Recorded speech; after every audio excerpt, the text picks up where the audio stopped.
Hello, नमस्कार, good morning प्रिय विद्यार्थियों। देखिए, हम आपके सामने आगे का टॉपिक लेकर आए हैं, लेकिन आगे के टॉपिक को लाने से पहले हम कुछ 2 मिनट के लिए पीछे वाले टॉपिक पर डिस्कस करते हैं। जैसे कि कल मुझे किसी एक विद्यार्थी ने कमेंट किया कि सर हम इसको लिखें कैसे। और ये मैंने बेटा आपको पहले ही बताया था कि जो फिज़िक्स का पार्ट है ये आपको ऐसा है कि आप इसको जितना करोगे, जितना आप इसको याद करोगे और आपको ये बार बार आपको कॉपी में लिखना होगा, तब जा कर के आपको ये याद होगा। इसीलिए बच्चे इससे डरते हैं, क्योंकि इसमें सवाल जो आते हैं, ये सब विज्ञान में सवाल कहाँ से आ गए, हमने तो गणित में सवाल करे हैं। इसमें कुछ नए नए सूत्र से काम आते हैं, जैसे आपकी गणित में सूत्र काम आते हैं। तो इन्हीं के आधारित ये जो काम में लिया गया है, विज्ञान का जो हिस्सा दिया हुआ है, इसको हम क्या बोलते हैं? भौतिक विज्ञान बोलते हैं। क्या बोलते हैं बेटा? भौतिक विज्ञान। और इसको बोलने के लिए हम जो कहते हैं कि ये हमारा भौतिक विज्ञान का पार्ट है, इसमें आपको गणित भी आती है और आपको थ्योरी वाला पार्ट भी आता है, इसे हम भाषा वाला कहते हैं। लेकिन यहाँ हम एक एक भाषा या एक एक जो लाइन लिखते हैं, वो लाइन भी हम गणित के सूत्र के तौर पर दर्शाते हैं। यहाँ कोई भी लाइन बेटा रटी हुई नहीं होती है। आपको किसी भी लाइन को रटना नहीं है कि सब हमें ये परिभाषा याद करनी है, इसको रटते रहेंगे। लेकिन यहाँ एक भी यदि कोई परिभाषा आपको याद करनी है तो परिभाषा के साथ में आपको सूत्र भी लिखना पड़ेगा, या आपको सूत्र भी याद करना पड़ेगा। जैसे यदि आपका सवाल आ गया एग्ज़ाम में कि 1 ओम प्रतिरोध क्या है, 1 ओम प्रतिरोध क्या है, या 1 एम्पियर की परिभाषा क्या है, तो उसमें आपको परिभाषा तो देनी ही देनी है। जैसे हम बात करते हैं कि 1 एम्पियर की परिभाषा क्या है, तो सबसे पहले आपके दिमाग में याद आना चाहिए कि एम्पियर की परिभाषा क्या है। मतलब एम्पियर क्या है? विद्युत धारा है। तो विद्युत धारा की परिभाषा क्या है? जब तक आपको विद्युत धारा की परिभाषा याद नहीं होगी, तब तक हम इसके बारे में नहीं बता सकते। ठीक है? तो यहाँ सूत्र भी रखना है और परिभाषा भी देनी है और उसका मात्रक भी लिखना है, तब जा कर के आपको इसमें पूरा नंबर मिलता है। ऐसा नहीं है कि हमने सीधा भाषा को रट लिया और पढ़ लिया। तो देखिए, इसके बाद में हम आपको आगे कुछ पदार्थों के बारे में बताना चाहते हैं। ठीक है? इसमें जो आपको कुछ पदार्थ दिए gए हैं, और इन पदार्थों को हमने यहाँ पर 3 भागों में बांटा गया है। तो यहाँ हम बात करते हैं पदार्थ की प्रकृति। पदार्थ की प्रकृति, पदार्थ की जो प्रकृति होती है, या पदार्थ के बारे में जो हमें जानना है, ये हमें देखना है कि पदार्थ क्या होता है या धातु क्या होती है। तो हम इनको सभी को जानते हैं, लेकिन इनका नाम नहीं जानते और इनका मान नहीं जानते। तो ये आपको किताब में भी दिया हुआ है सेम सारणी, और यहाँ भी हम आपको ये सारणी समझाते हैं कि ये क्या है। ठीक है? तो इस सारणी को समझने से पहले आपको पहले ये समझना होगा कि पदार्थ क्या होता है। ठीक है? तो पदार्थ या धातु, धातु या पदार्थ किस पर निर्भर है? ये बताइए। विद्युत धारा के प्रवाह पर या चालक पर? किस पर निर्भर है? ये चालक पर निर्भर है। किस पर निर्भर है? ये चालक या चालकता। अब ये हम कैसे नोट करेंगे, ये आपको देखना है। तो यहाँ जो हम इसको 3 भागों में बांटते हैं, कितने भागों में बांटा गया है? यहाँ हम इसको 3 भागों में, तो इसको 3 भागों में बांटते हैं। तो यहाँ हम उससे पहले एक बात बताते हैं, आपको समझाते हैं, और इसको हम उदाहरण में भी लेंगे, तो आराम से समझना है इसको। ठीक है? उसके बाद में आपको बता देंगे कहाँ से आपको लिखना है। ठीक है? जैसे कि देखिए, जैसे कि हमारे घरों में बोर्ड लगा होता है बिजली का, ठीक है, या आपके घरों के पास में कोई केबल जाती है बिजली की, या हम सीधी भाषा में बोलते हैं जिससे हमें विद्युत धारा का झटका लगता है, करंट लगता है, तो उसके आधार पर हम इसको 3 भागों में बांट सकते हैं।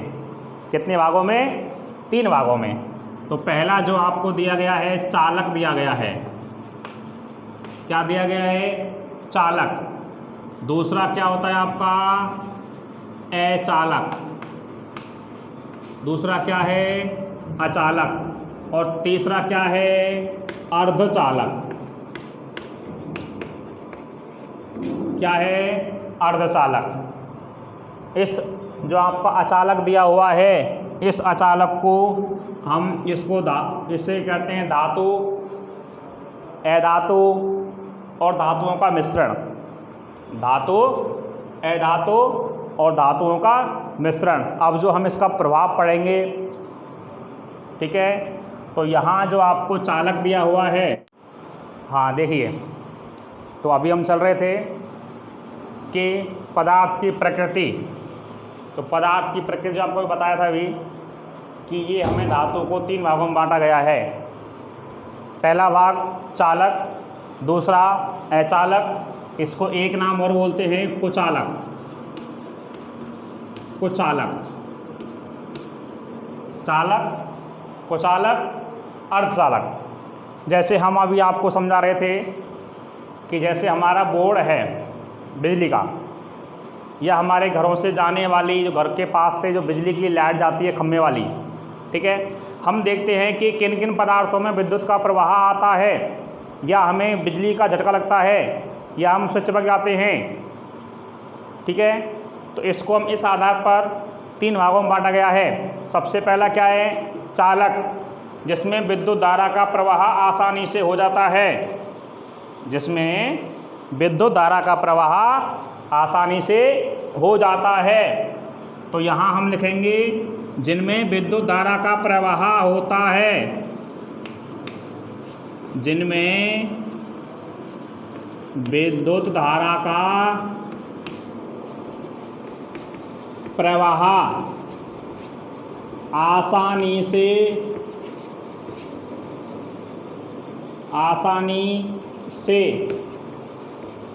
होता है, ठीक है। इसके बाद में विद्युत धारा का जो प्रवाह होता है वो कैसा होता है? इसमें आसानी से, अर्थात जिनमें विद्युत धारा का प्रवाह होता है वे पदार्थ विद्युत के चालक कहलाते हैं।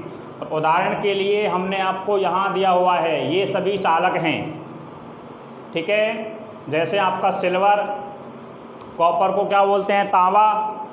यहाँ हमने कॉपर का एक नाम और लिया गया है तांबा,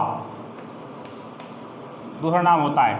इसके बाद में आपका एल्युमिनियम है, ठीक है, टंगस्टन है, निकल है, आयरन है। आयरन को हम लोहा बोलते हैं। क्या बोलते हैं? लोहा या फेरस, Fe, ठीक है। तो इनमें क्या होता है? विद्युत का प्रवाह हो जाता है, इनमें हमें बिजली का झटका लग जाता है। हम यदि इस तार को पकड़ करके और यदि बिजली से छू देते हैं तो हमें क्या होता है? करंट लग जाता है, ठीक है। ये समझ सकते हैं कि जिनमें विद्युत से करंट लग जाता है वो क्या कहलाते हैं? चालक कहलाते हैं। क्या कहलाते हैं? चालक। उदाहरण के लिए कौन कौन से हैं ये आपको दिए गए हैं, और इसमें जो चालक बताए गए हैं वो चालक आपके क्या हैं वो हम अभी देखेंगे। इसके बाद में जो दूसरा लिया गया है, कौन सा? ये वाला, इसको हम क्या बोलते हैं? विद्युत का प्रवाह नहीं होगा। विद्युत का प्रवाह नहीं होगा। ये क्या कहलाते हैं? आपके कुचालक कहलाते हैं। क्या कहलाते हैं? कुचालक। इसका नाम ही कु लगा हुआ है, और ये क्या है? आपके चालक हैं। इसके बाद में जो तीसरा बात करते हैं हम अर्धचालक। अर्धचालक, इनमें विद्युत का प्रवाह बहुत कम होता है। बहुत कम प्रवाह होता है।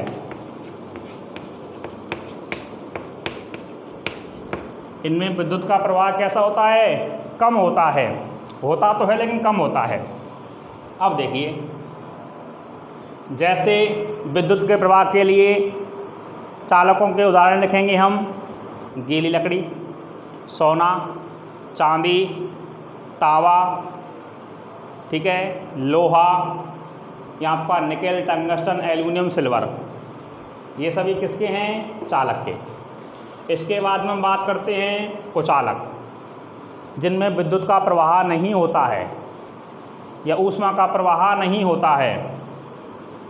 जैसे सूखी लकड़ी, प्लास्टिक, ठीक है, या आपकी धातु, एवोनाइट, कांच या डायमंड या हीरा, इनमें विद्युत का प्रवाह नहीं होता है। ठीक है।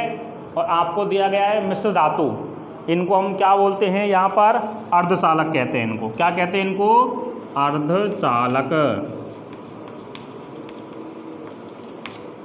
क्या कहते हैं इसको?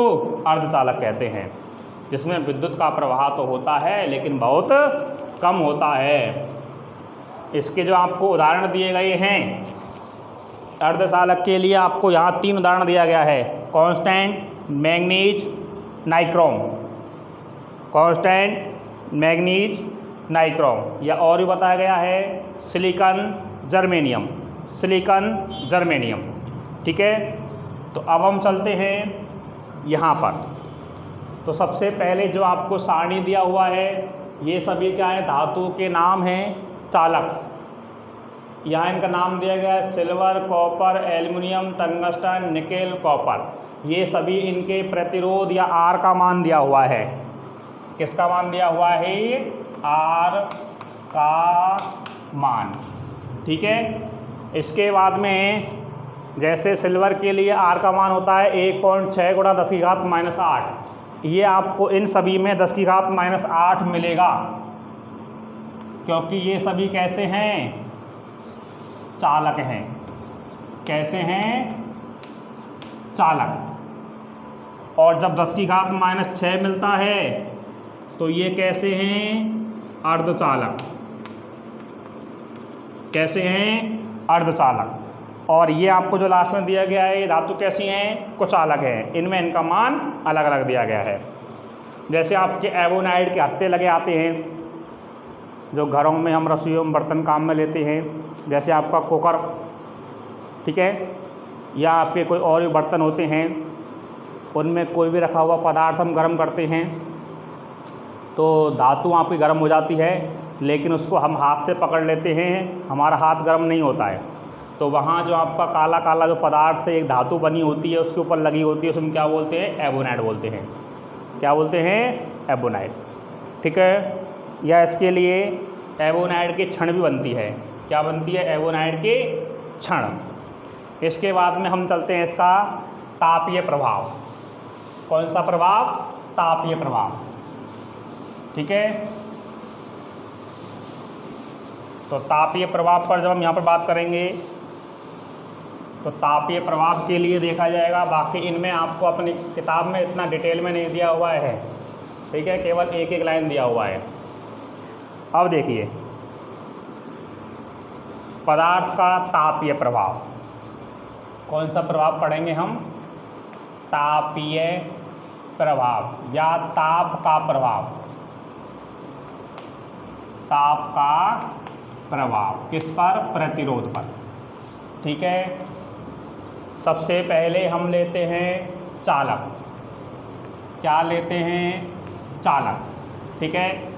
चालक को हम जैसे जैसे गर्म करते हैं तो चालक आपका जो धातु है वो गर्म होती है, नहीं होती? होती है। तो गर्म जैसे वो होगा तो उसकी लंबाई बढ़ेगी या नहीं बढ़ेगी? बढ़ेगी। तो जो चालक है इसका यदि हम ताप बढ़ाते हैं तो चालक का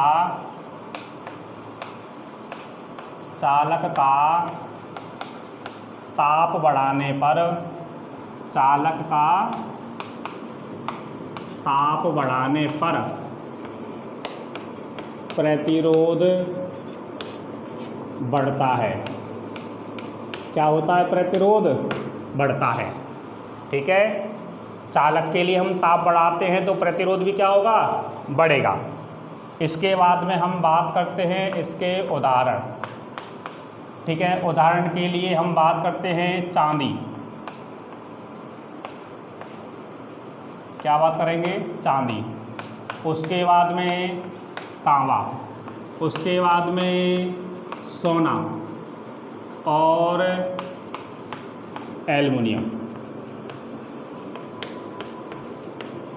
एल्युमिनियम आदि। ये किसके उदाहरण हैं? चालक के। इसके बाद में हम यहाँ नंबर 2 लेते हैं तापीय प्रभाव के लिए कुचालक। क्या बात करेंगे? कुचालक।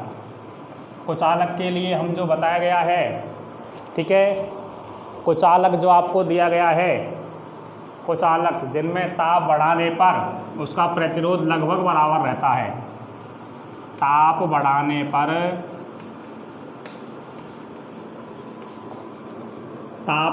पर प्रतिरोध लगभग अपरिवर्तित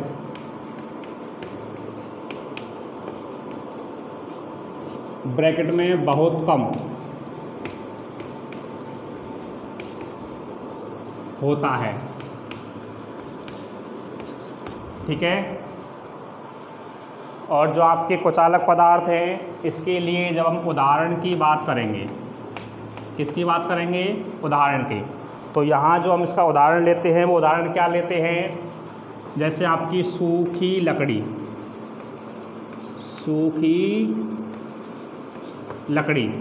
ठीक है, एबोनाइट, सूखी लकड़ी, एबोनाइट, प्लास्टिक आदि। ठीक है, इसके बाद में हम यहाँ पर तीसरा जो प्रकार लेते हैं वो कौन सा लेते हैं? अर्धचालक। कौन सा लेना है हमें? अर्धचालक लेना है। अर्धचालक में क्या करेंगे? धातुओं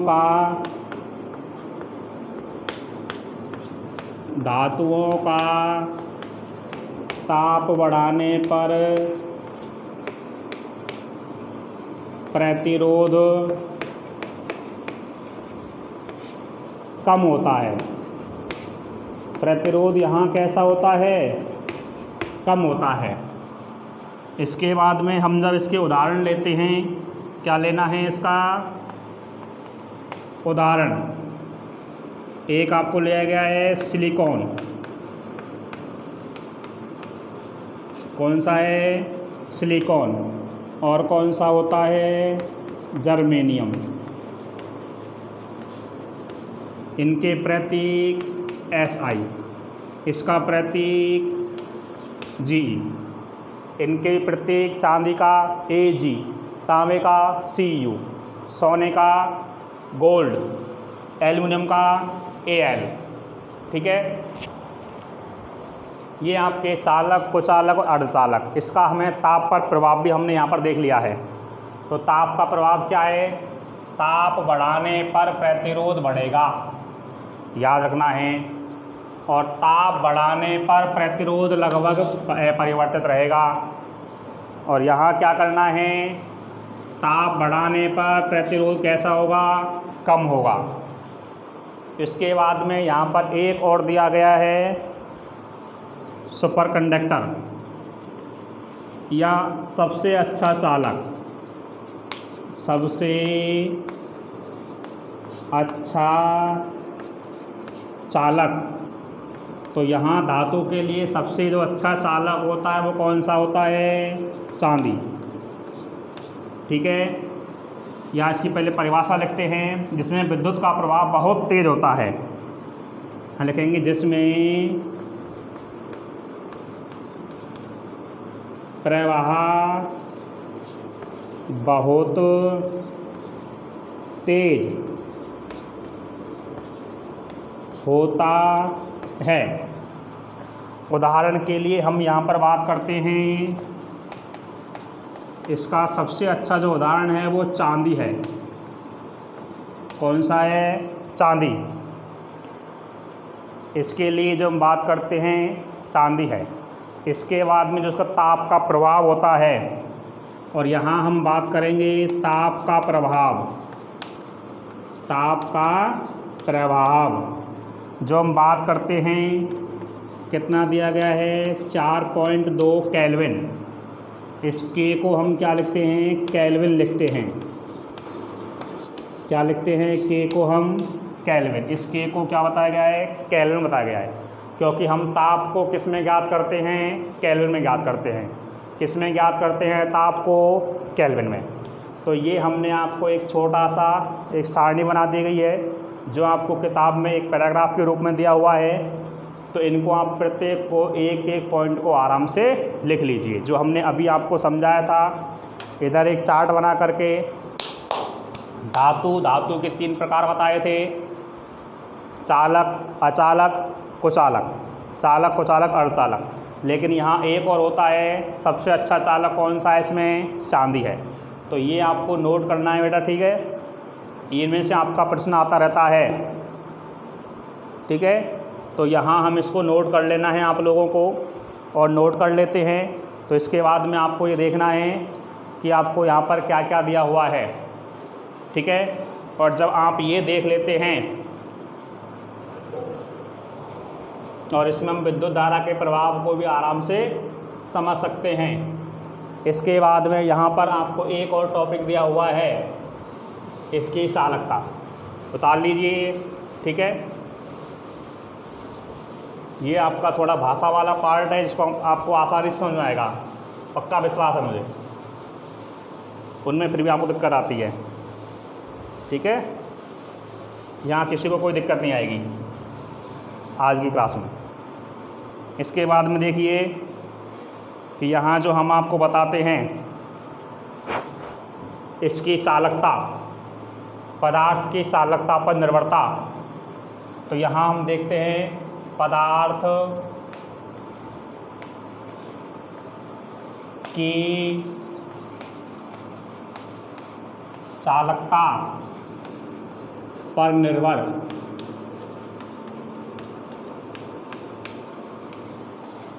चालकता पर हम क्या बात करेंगे? इसकी निर्भर या निर्भरता, ठीक है? और यहाँ हम आपको बताते हैं निर्भरता के लिए सबसे पहले यहाँ हम लिखेंगे जिन पदार्थों का प्रतिरोध कम होता है उसकी चालकता उतनी ही अधिक होती है। लिखेंगे जिन पदार्थों का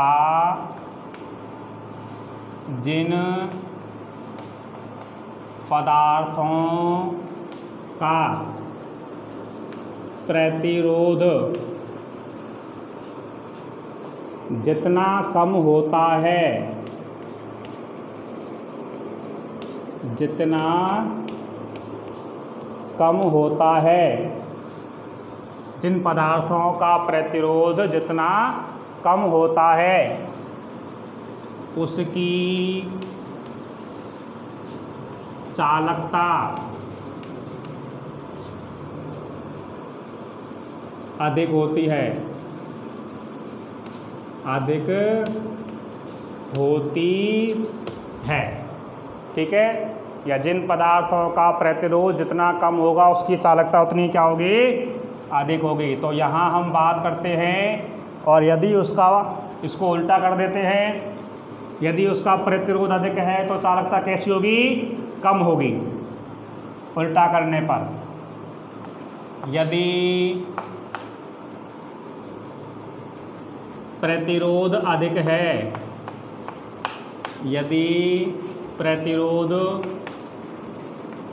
अधिक होगा तो चालकता कम होगी। क्या होगी? कम। अब इसको हम चिन्ह के आधार पर समझते हैं। यहाँ हम लिख लेते हैं इसका प्रतिरोध, जितना अधिक होगा प्रतिरोध उतनी ही इसकी चालकता क्या होगी? कम होगी। और दूसरा हम इसको लिखते हैं यदि इसका प्रतिरोध अधिक है, या प्रतिरोध कैसा है, कम, तो चालकता कैसी होगी, अधिक होगी। ठीक है, बढ़ जाएगी। सफ़ेद के सामने सफ़ेद, और आपको दूसरा जो कलर दिया हुआ है इसके सामने आपको ये याद रखना है। इसके बाद में हम यहाँ पर इसका उदाहरण लेते हैं। क्या लेते हैं, उदाहरण। तो इसकी जब हम चालकता पर लेते हैं तो चालकता के आधार पर, किसके आधार पर, चालकता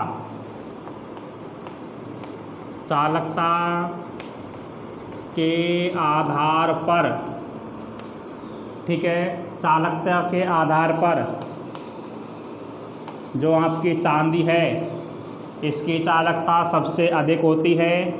इसके बाद में तांबा, इसके बाद में सोना, और लास्ट में एल्युमिनियम। ठीक है, इस प्रकार से इसकी चालकता दिया हुआ है। तो सबसे अधिक चालकता किसकी होती है, चांदी की, और सबसे कम किसकी होती है, एल्युमिनियम की। यहाँ हम इसमें लिख भी देते हैं सर्वाधिक चालकता, सर्वाधिक या सबसे अधिक, सबसे अधिक चालकता इसकी है, चांदी की, और सबसे कम क्या होगी, और सबसे कम कौन है, एल्युमिनियम है। सबसे कम किसका है, एल्युमिनियम का है। ठीक है, अब हम ये तो हमने यहाँ पर जो लिया है चालकता के आधार पर लिया है। अब जो हम बात करेंगे दूसरा उदाहरण, प्रतिरोध के आधार पर। किसके आधार पर, प्रतिरोध के आधार पर, प्रतिरोध के आधार पर। तो अर्थात जो आपका ये जो प्रतिरोध R है, ठीक है, तो सबसे जो आपका जो प्रतिरोध दिया हुआ है ये सबसे ज़्यादा आपका प्रतिरोध किसका होता है, एल्युमिनियम का।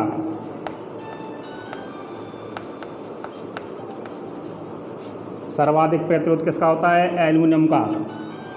ठीक है, उसके बाद में जो प्रतिरोध दिया हुआ है वो किसका दिया हुआ है, आप इसको उल्टा कर दीजिए, सोना। इसके बाद में प्रतिरोध तांबे का। इसके बाद में प्रतिरोध चांदी का। इसको इस तरीके से आपको चिन्ह काम में लेना है। ठीक है, और हमने इनका क्रम बदल दिया है।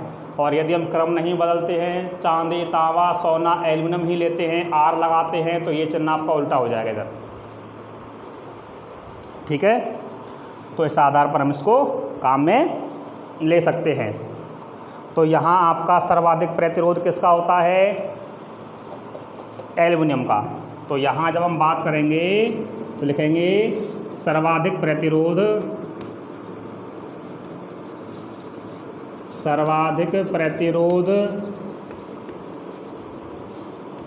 किसका होगा, एल्युमिनियम का।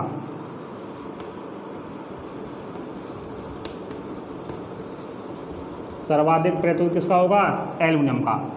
और सबसे कम किसका होगा, सबसे कम जो प्रतिरोध होगा वो किसका होगा, चांदी का होगा। किसका होगा, चांदी का होगा। तो इसके आधार पर हम जब यहाँ इसको बताते हैं तो हम देखते हैं, तो ये आपको याद रखना है और आपको लिखना भी है। ठीक है, इसके बाद में हम इसको कह सकते हैं कि पदार्थ की चालकता, जिन पदार्थों का प्रतिरोध, दोबारा सुनिए बेटा, ठीक है, एक बार देख लीजिए, जिन पदार्थों का प्रतिरोध जितना कम होता है उसकी चालकता उतनी अधिक होती है। ठीक है, और प्रतिरोध अधिक होगा तो चालकता कम होगी। यहाँ हमने आपको चिन्ह के आधार पर समझा दिया गया है। प्रतिरोध बढ़ेगा तो चालकता घटेगी और प्रतिरोध घटेगा तो चालकता बढ़ेगी। ठीक है। अब इसकी चालकता के आधार पर धातु को हमने अलग अलग कर दिया है। तो सर्वाधिक चालकता किसकी होती है? चांदी की, उसके बाद में तांबे की, उसके बाद में सोने की, उसके बाद में एल्युमिनियम की। ठीक है। तो यह हमने लिख भी दिया है कि सबसे अधिक चालकता जो होगी किसकी होगी? चांदी की, और सबसे कम होगी वो किसकी होगी? एल्युमिनियम की। और प्रतिरोध के आधार पर इस चिन्ह को ऐसे कर सकते हैं। तो सर्वाधिक आपका जो प्रतिरोध है वो किसका है? एल्युमिनियम का है। सबसे कम किसका है? चांदी का है। इसके क्रम को हम बदल देंगे और ये आपको लिखना है। तो इसको आपको एक बार लिख लीजिए, ये आपको उतारना है, समझना है। ठीक है। बाकी इसके लिए आपको किताब में भी आपको एक एक पॉइंट दिया हुआ है, हमने इसको आराम से अच्छी तरीक़ा से इसको समझा दिया है। इसके बाद में आप इसको देखिए। तो देखिए बेटा, यदि आप क्लास में होते हैं तो थोड़ा सा हमें समझाने में और भी आसानी रहती है, जिससे हम बच्चों से सीधा डिस्कस कर सकते हैं। किन्हीं बच्चों को खड़े करके पूछ सकते हैं कि ये बताइए इसको क्या कहते हैं, इसको क्या कहते हैं, इसकी परिभाषा क्या होती है, या कल जो हमने पढ़ाया उसको आप बताइए, इसको हम कैसे पूछते हैं। तो कुछ बच्चे याद करके आए हैं या नहीं आए। तो यहाँ तो केवल हम हैं अकेले। आप अपने घर पर वीडियो को देखते रहते हो, लेकिन आपसे ये पूछने वाला कोई भी नहीं है कि आपने कितना पढ़ा है। लेकिन जिस दिन जब इसका टेस्ट होगा, आपको सवाल दिए जाएंगे, तो उस दिन आपको बता दिया जाएगा, उस दिन आपकी एक्चुअलिटी सामने आ जाएगी कि किन किन बच्चे कौन कौन बच्चे हैं जो घर पर पढ़ रहे हैं। ठीक है। तो जो आपका ये टॉपिक है, अभी शायद कुछ दिनों बाद में आपका टेस्ट होगा, इसके आधार पर हम आपको बताएंगे और तब पता लगेगा कि कौन कौन विद्यार्थी इसको पढ़ रहे हैं। ठीक है। तो इसको आपको एक बार पढ़ना है, अच्छे तरीके से समझना है। ठीक है। उतार लीजिए इसको। धन्यवाद।